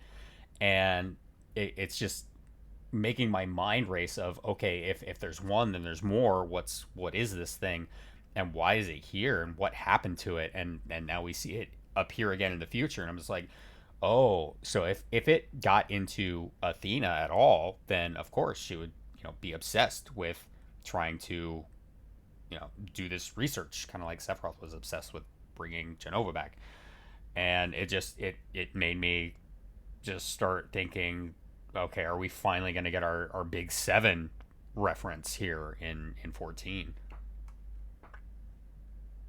The big 7 was the weapon trials, but I mean, yeah, I gloss over that, but yeah. And honestly, this is me, and I know I'm going to be like lynched on the street, but I don't really want more 7 reference anywhere. I will be honest, I'm not a huge fan of 7, but I do know a lot of people like it, and I do know that there's a lot of good story elements in it that can be used. They just and now that we've opened up space, it's very ripe for 7 to come in, because it's all about a space alien coming down and messing up everything. First, think 8 because space, but anyways. I love 8. I absolutely love 8, but all we got from 8 was Lunar Cry, whereas 7 is like the threat from beyond. Artemisia. And now we know that there is life, thanks to the Omega Quests out in the stars still, that survive Meteon. And so I'm like, is this like, what is this?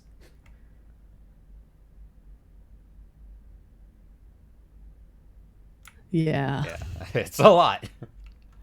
And like you said, Neela, he's absolutely right that it's not canon per se until it's canon.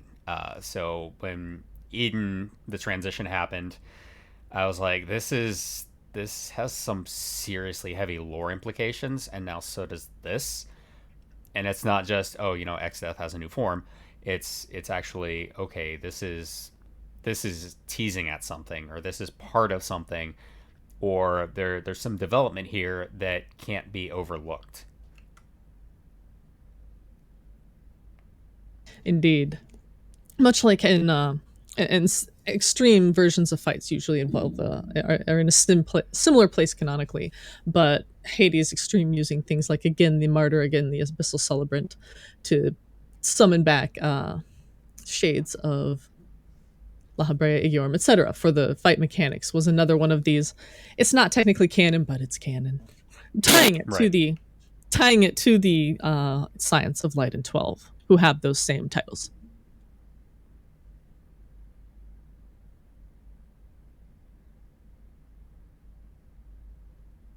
Don't all talk at once.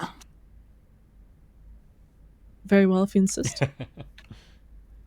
Thinking myself about E12S, and I'm not sure if that one counts as canon, because Mitron disappearing, vanishing before the cutscene with Gaia and stuff, so that one's a bit more complicated, but yeah.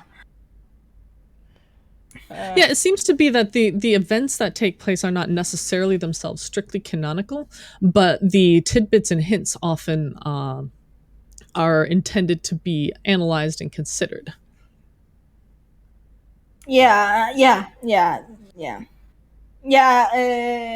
That one in particular was really interesting, lore-wise, even if it didn't happen canonically, but lore-wise, Gaia merging with junction logriff and the glyph and stuff. So yeah, that one was really interesting. Yeah. And of course, I haven't seen that much of hot chocolate transition, but I think we can consider that one maybe. I'm not that expert on P4S. But this one sounds.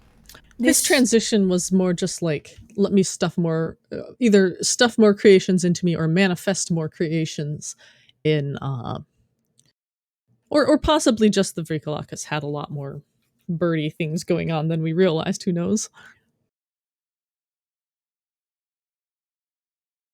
But that one was interesting because of the structure of the fight was this act, Greek tragedy. Tell us about that, because I missed that entirely. Oh, well, yeah, I mean, it's just each major mechanic, he sets down these dark thorns that demonstrate the mechanics, and then you have to execute it, and that's Act 1, Act 2, Act 3, Act 4, and then, oh gosh, something, and then curtain call. But yeah, it's just that they set up the fight itself to have these large... essentially, the act is just a bunch of things happening all in order, and the little creepy, probably proto-tempering thorns hint at what you're going to be doing. Interesting.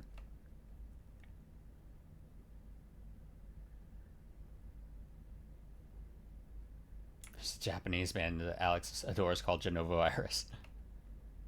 What? It's a band that Alex, one guy, likes called Genova Virus. Oh God. That's terrifying. I don't know. I mean, that would certainly be really bad if there was a Genova type creature or parasite on the planet.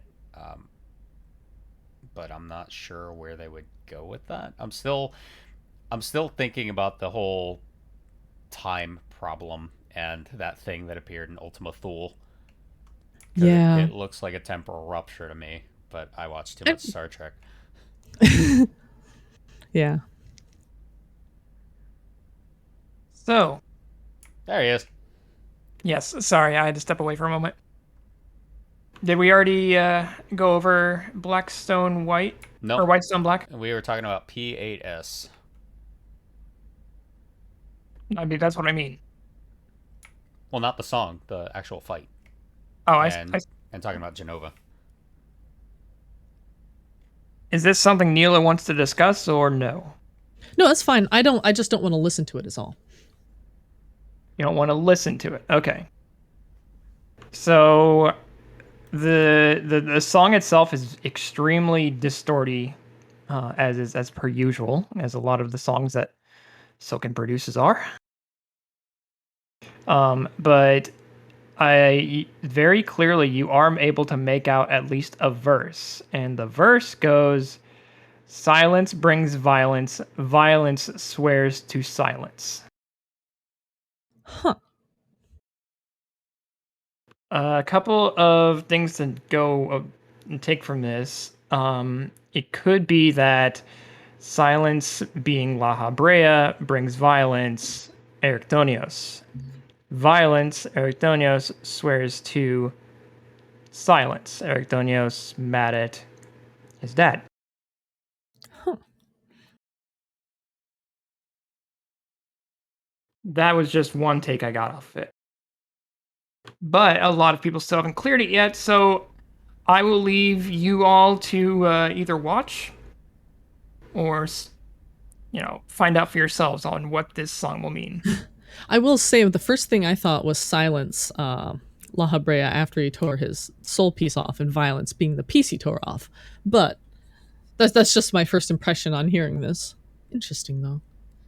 That and the song name itself, Whitestone Black. Yeah, the title... Yeah, if people are unaware of the Heart of Sabik, which has been connected with La Habrea, and we've been wondering, potentially connected with La Habrea, and we've been wondering about since A Realm Reborn, is called White Holy Stone or White Arasite in Japanese, because Arasite, the term used in Japan for Arasite is Holy Stone. Driving me crazy. I mean, I'm just thinking here of silence and this. Black Holy Stone is what it's called. Yeah, the Black Holy Stone. Black Arasite. Yeah, I think I misspoke. Sorry, thank you. Yeah, so the things that silence to me, because there's a line that I really gone into. There is unofficial lyrics from someone on the forums, bless them, but I don't think that they're the actual ones, but they're close enough to make me go, okay. So the thing with silence, it's that it always brings a line from again the 13th trilogy to my mind, and it's that something goes more like the true sound of despair is silence. So yeah, it always brings me back to that concept in particular.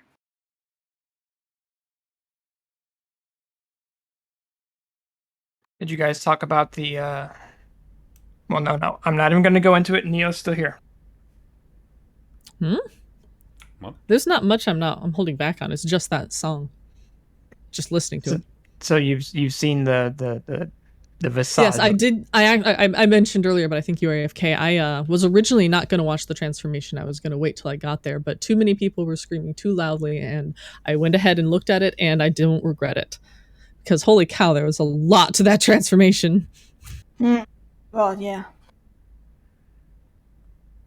I thought it was There's also to that fight too, which I showed over on too, and I'm sent to Meowth, which she's gonna look at later. Yeah. That's for the Genova's discussion. Because there's a lot of that in that fight.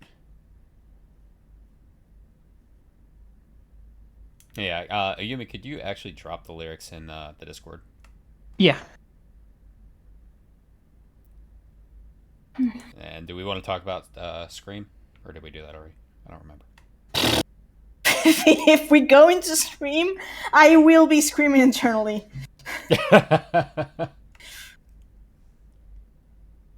Well, why not scream externally? Scream all your life. The gods can't hear you. No, the gods no, but my neighbors can. Well, we're all mad here. I'm quoting the lyrics. So the gods may not hear me, but my neighbors can. I don't know what's worse. Well, they're not gods. It'll be fine. You know what? They say we're all mad here. Maybe your neighbors aren't mad. If you scream enough, maybe they will be. So you know what? I actually have a channel. I actually have like I don't know how you call it. It's like a residence for old people. They write down my flat, and sometimes it can get really weird, so to speak. Not in a bad sense, but yeah, you hear some stuff, and it's like, okay, yeah, yeah. I know, of course, it's old people, but sometimes you hear, and even not, but you know what the word, the best part, they usually aren't the most weird, the weirdest people around here. Like sometimes I this is kind of going on my on my daily life, but there's when I go to the kitchen, it leads to an inner sort of, well, basically the block of apartments live to, and it's summer. Most people have the windows open, and I've heard a number of weird things coming from around, like family arguments that basically the entire block can hear, and you're like, I'm here with my headphones and I still hear them, and getting to the point, I'm just take my headphones over and I'm like, okay, if I'm going to listen, I listen to this anyways because they're basically yelling. May as well just get what they're saying. Amazing. It's like, who needs TV? I mean, yeah, I haven't turned on the TV, my TV, or watched general TV in like 5 years of my life. Yeah, who needs TV? So who did people cheat on Matika with?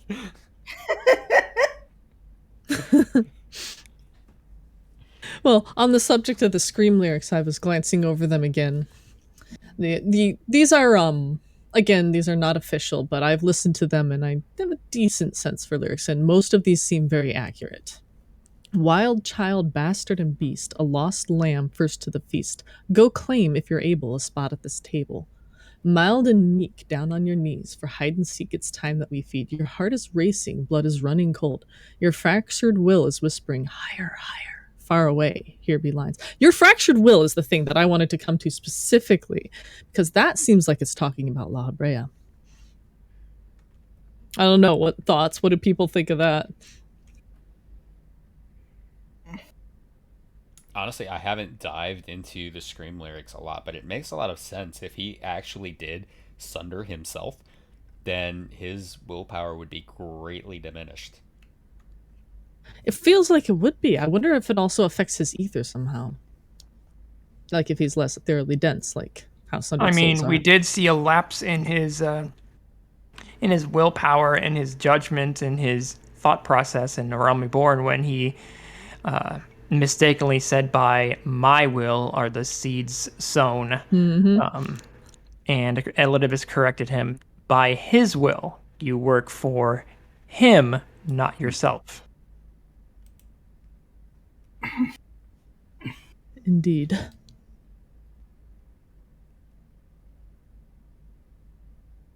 Interesting.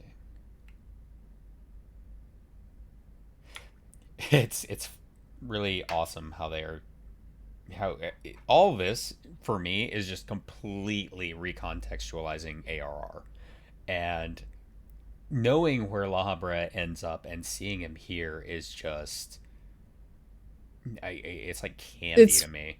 It's wild. Yeah, it's weird, and not in a bad way, but no, like I love it. It's just a matter of like, I know where we end up, but how do we get there? That's the entire Pandæmonium series is just full of tragedy, because it's not like, oh well, we'll save the day. No, everything's still getting sundered. That's not going to change. Yep. It's just I've talked to Math about it as well, that it's one thing to know where you end up, but a lot of it has to do with context and the journey. And that, I think, is one of the big parts of this game is it's all about the journey. So it's not, we know where La Brea ends up, we know how this ends, but it's more about how did we get there that's important. And that However, I love that. I will say, on the subject of we know how this ends up, we know how La Brea ends, there's always the slight, very, very, very faint possibility that one of these memory stones will let us do something like, or that Athena will resurrect somebody, or it's not utterly impossible that we'll get him in some way, shape, or form. I rather doubt it. I think they're going to be like, his time is past. But I'm not quite willing to give up the last of my hope there. Well, we know we have an Eric Thonios minion, so we know that his story is essentially done. Just so weird to me. Like, it's the first thing seemed to set up that he and Themis were going to be like buddy cop duo, and then they're like, haha, just kidding, your dad's here, he stole the show by. And that's Neil, so weird. I do have a question for you. You mentioned earlier that Claudian, you have a theory that he's actually Athena, which is an awesome theory I hadn't even considered. But who do you think is Eric Thonios then? Well, that's a good question. I'm currently entertaining the likelihood that Eric Thonios is the only person left in Pandæmonium when it was cast into the live stream. Oh. Because it goes into the live stream, because we see it coming out. We don't know how it gets in there. We've seen this with the Isle of Val. You can cast a location in the live stream, and eventually it sort of resurfaces somewhere else and some time else, and greatly altered for its time in there. In the case of... So what you're saying, of the Isle of Val, there was a lot of elemental stuff, and I'm not sure if that was due to the live stream itself or due to Eureka's meddling. So you're saying Eric Thonios spent, let's see, 12k years inside the live stream, inside a fucking fortress cage, because for some time fuckery stuff that happens between sort that of moment. Stasis. He's probably interred. Okay. So consider this. I'm out. Okay, you don't have to like my theory. I don't have a problem with that. No, but consider this, though. It's not that I don't like it. It's just like I have. Oh, you're scared. You're like, fuck this, I'm outie. Okay, I got you. Oh wait, hey Meowth. My theory gets better, and by better I mean worse. So we discovered this tier, beyond a shadow of a doubt. Not only do we see other warders in his memory, and they don't have his fancy belt, but after you turn in After you finish the quest, but before you return to Aporia, if you talk to the 3 of them standing outside, La Habrea will tell you, oh yeah, his little belt, I made him that, hoping it would help enhance his magical abilities. Didn't work, but there's no harm in wearing it. There's nothing wrong. He can wear it for a little longer. And I'm like sitting here, okay, I assumed that maybe this was just the warders wore these. This is a special thing for him alone. The asset creators sat down and designed a fancy fucking belt for him. That means it's important. You don't make an asset that's complicated and has a lot of little moving parts if it's not important. Athena is probably inside the belt or has some kind of concept stowed away in there and is going to use that to take over. Because guess what's the same color or more or less as that belt's crystals? The one we found, the first one we talked to that got yeeted at Claudienne from the live stream. True. And if Claudienne is Athena, And Ericthonius is locked away. Hey, someone probably yeeted it from Pandæmonium. Holy shit, hold on. I'm sorry. This is me realizing this in real time. But if Pandæmonium was in the live stream and this thing got yeeted at Claudienne, what the fuck? Okay, or interesting. Maybe not yeeted, but drawn to, like a magnet. Yes, exactly. Actual It could have just footage been of Neela drawn to. freaking out. Yep. Yeah. He's very excited. Holy shit. So, But at the same time, it's kind of weird in the sense that if it was yeeted from Pandæmonium was not even yet there. But there's well, it was in the live stream. Exactly. How does time flow in the live stream? Is it like I was going to say Valhalla in 13.2 because time in Valhalla doesn't flow. It flows at the same time in every point. So there's literally no sense of time. So yeah. I don't know. I'm not sure how that works with the live stream. I assume that because souls go to the live stream and then are drawn forth to be reborn once more, I assume it flows naturally or normally, or at least normal to its shard. But I don't really know. That's a good question. Whatever the case, we know that Eureka, that the Isle of Val got like kind of wonkied up a little by being in there. Now it's not impossible that Ericthonios / Athena hijacking Ericthonios's body is going, because we haven't mentioned the eye in the sky yet, at least obliquely, but yeah, I'm not convinced that eye isn't Athena like peering down. Meowth is having an aneurysm. It's creepy. I mean, me earlier, I feel it. Meowth, do you smell burnt toast? Maybe. I think that's a yes. But yeah, anyway, this is obviously a little bit of the tinfoil hat crazy theory, but if something goes wrong in Pandæmonium in this last tier, Ericthonios is locked up, interred possibly within, or taken over by Athena, and La Habrea casts it into the... Because that's what La Habrea's original plan was, throw this fucking thing in the trash. And he casts it into the live stream and is like, that'll destroy it. Yeah, and just like it did really, the Eyes of I mean, Nidhogg. we're not going to say anything because we can't be like, I'm from the future, and actually reemerges. So why would you do this? We can't do that because it would wreck all of time and space continuum. It would be awkward, We don't want everything to explode. And we can't suggest anything. Selenity's Shiroi. There is, if you go, okay, so you can return to Pandæmonium, to that teleporter there on the final Isle of Elpis. You can run all the way to the gates, and you can actually go back into the arena where you fought Hephaestus, the P8 fight. You can actually go back in that arena, which is really good, because there's a massive eye in the sky up there that's peering down with like a slitted pupil and kind of reddish, and no. you can also see it in the cutscenes. If you We'll come back to that point. Don't let me forget. But yeah, you can actually see it in the cutscenes that take place afterwards. I haven't checked before. I've been dealing with life and haven't had a chance. But there's a massive eye in the sky. That is terrifying. I had not known that. That's the thing. I saw that, I was freaking out. Like, it was like 12:30 at night. I'm on my third playthrough of the post P8 quest, and I just see this eye over La Habrea's shoulder. I'm like, holy fuck! It's there, and I have pictures in live chat. And it just sits and turns and looks back and squints shut and open and like. It moves. It moves. I'm gonna put. Okay, I'll make a GIF because I did record it. I just hadn't made it in GIF. I'll make it in GIF. There are pictures in live chat, and I'm sorry you couldn't bring them up, and I'm sorry that Fao wasn't here to do the same. But yes, there is pictures. I took them, and I took them when we were still in the P8 arena. Yeah. The eye is still there. The eye does show up in cutscenes. It still blinks in the background. Yep. It's creepy as fuck. So every time I talk to a friend and they're like, oh yeah, I'm done with Pandemonium, I'm like, so about that eye. And some of them have been like, oh my god, the eye. And some people are like, what are you talking about? And I'm like, I'm so sorry, I'm about to curse you with knowledge. It was only afterwards, like only like a few days afterwards, where I'm like, I swear I've seen this eye before. I know I have. And I went through my notes on all kinds of the Final Fantasy throwbacks. And now I went stuff. to 9 and I'm like, wait. Yeah, so that was Garland's ship, right? In Final Fantasy IX. And in Final Fantasy IX, Garland was an AI basically trying to resurrect the Terrans and replace the Gaia, the souls of Gaia with the souls of Terra, which changes the planet's color from blue to red. It has this massive eye looking thing on it. It also has the power to obliterate a summon, as it did with Alexander. And Pandemonium is is Garland's like home base castle thing, as I recall. Yes, it is in 9. Thanks, I hate it. It also has a. I hope you're ready for this. Memoria in Final Fantasy IX is the penultimate dungeon in Final Fantasy IX, and you can access it through. Ready? Yeah, I remember that. Through the Invincible. And which is our little red memory. eye You can see the memory of Invincible's eye in Memoria. The eye is huge. God. Yep.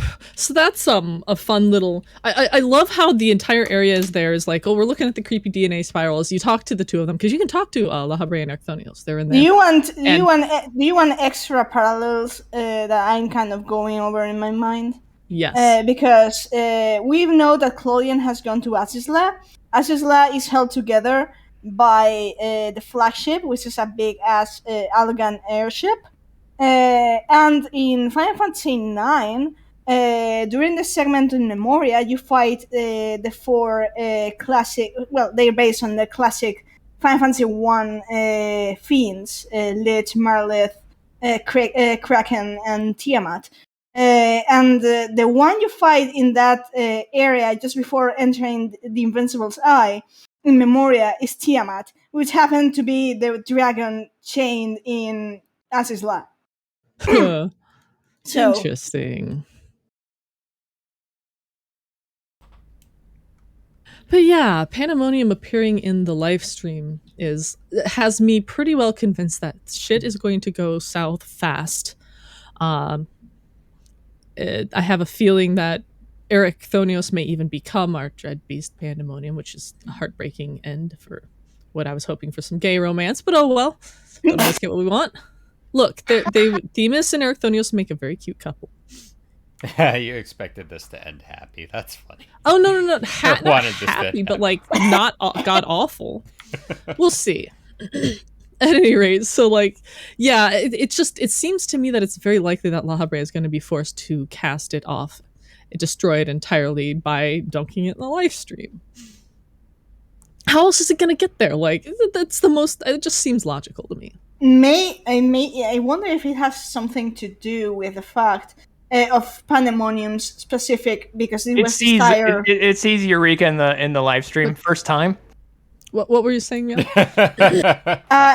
it's that it makes me think, because it was this tire that Athena requested Pandemonium to be built specifically below Elpis, and we know that it's specifically built, or at least the teleporter is it's in Leith, one of the rivers of the underworld.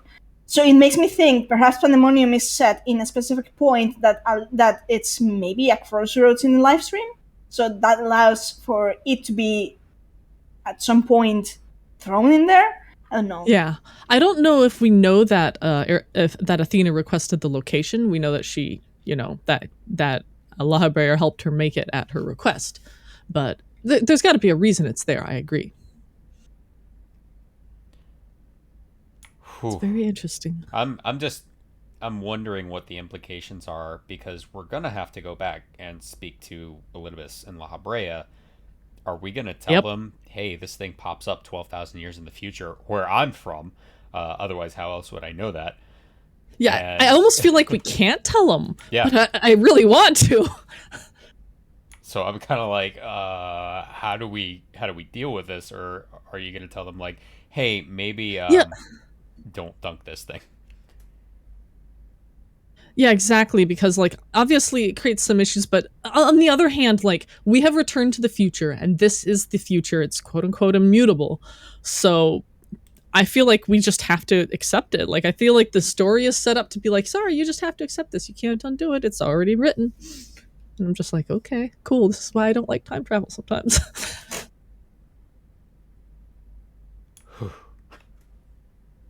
At any rate, yeah. lot of stuff in Pandemonium this time around. Yeah, there is. Might be a good time to wrap up. How did anyone else have anything else specific they wanted to bring up? Because that was like the one thing I wanted to bring up. What's the whole, what if Athena eyes Claudia, and what if the Pandemonium Eric's in there? Yeah. I mean, And I the thing assume he is.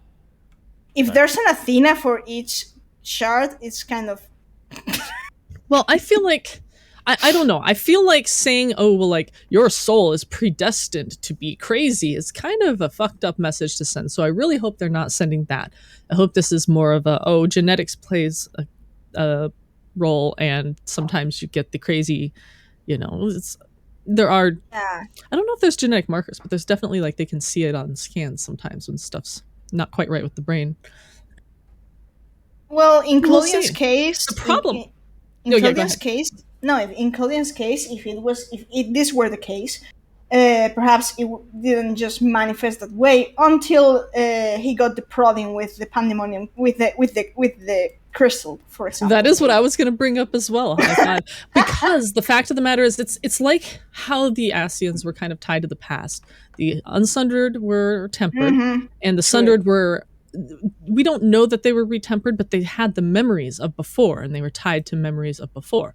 Well, Claudian could have just been cool researcher, really into the ethereal sea that's so wild.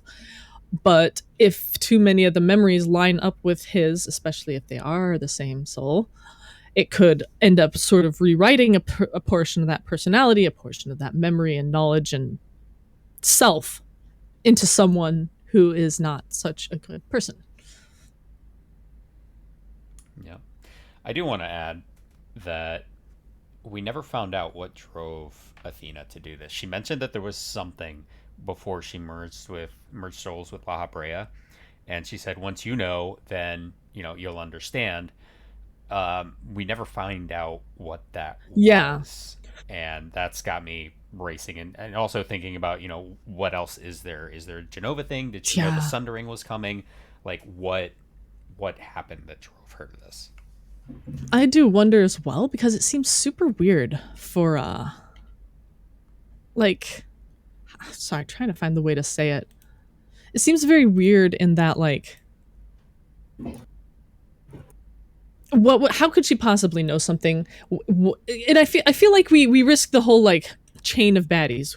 Who is the bad thing or bad incident? Like in the case of the sundering, oh well, the this, that, the other. Well, it all went back to Medion. The buck stopped with Medion, who was affected by emotions outside her control. Is Athena going to also be controlled? Like, people were assuming La Habrea was going to be a bad guy. I was chuckling because I didn't expect that.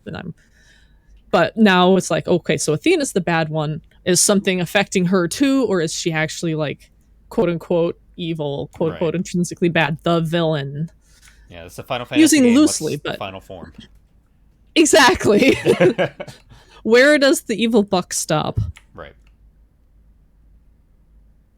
I could, and the thing is, like, on the one hand, I would find it interesting if something did happen to her, but on the other hand, it's like, okay, how far down are we going to find this chain? I'm going to get bored. Right. Anyone else? I think I've said what I've got to say. At least until I come up with 10 million more what theories. I wanted to say.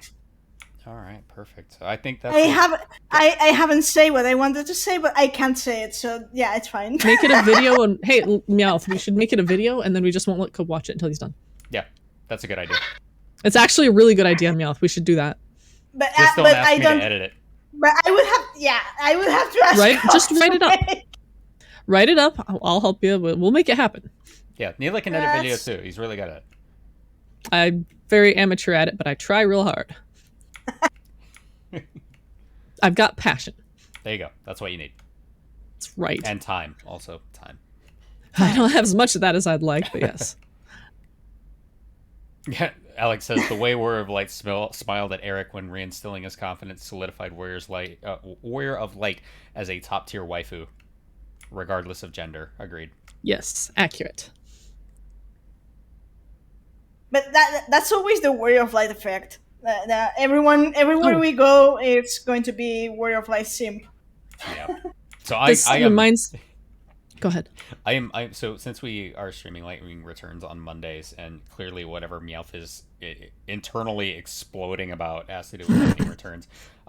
If you want to see whenever we get to that point, Meowth is going to absolutely go ape shit crazy during that stream. So You want to be there? Yeah, you want to be there for that. Meowth's To be dead. fair, to be fair, Neela, you want to be there not for me. You want to be there at that specific thing from Endgame for Co. Yeah, I might blow up. Okay, in no los stream. dos. I don't have a mute button on that stream. Oh, I actually remembered another thing since we are still here. Another key in my what the heck is up with Eric Thonios' belt is he was already wearing it as a child while Athena had him tied up in La Habrea's memory. Yeah, his training That's wheels. right. That's all. Well, he'd obviously gotten it quite young, but like the fact that she had access to the crystal is what I'm thinking. Mm-hmm. And there is a glyph on it. So, and I don't know if you've taken the time to zoom in on the glyph. I've made it, so I've examined it, and it's interesting. Yeah. Yeah, I was actually like doing G poses with my new husbandos in P1 in the first phase, and waiting for I think it was waiting for the P4 fight to pop, and I noticed it and just started shrieking at my buddy that I was playing with, and he's like, "What's going on?" I'm like, "There's a glyph." I couldn't even words. It was funny. Anyway. Yeah, but anyway, I want to thank you all for joining us again this week. This was a great conversation and a fantastic raid. I absolutely loved it. I loved all of the lore implications. There was that one thing about Azem that I wasn't a huge fan of, but I'm glad they're doing something with it, so that makes me happy, and I'm really excited to see what the third part of this brings. So thank you, everybody. Yeah, let's do it next week. See you next week. Bye. See you.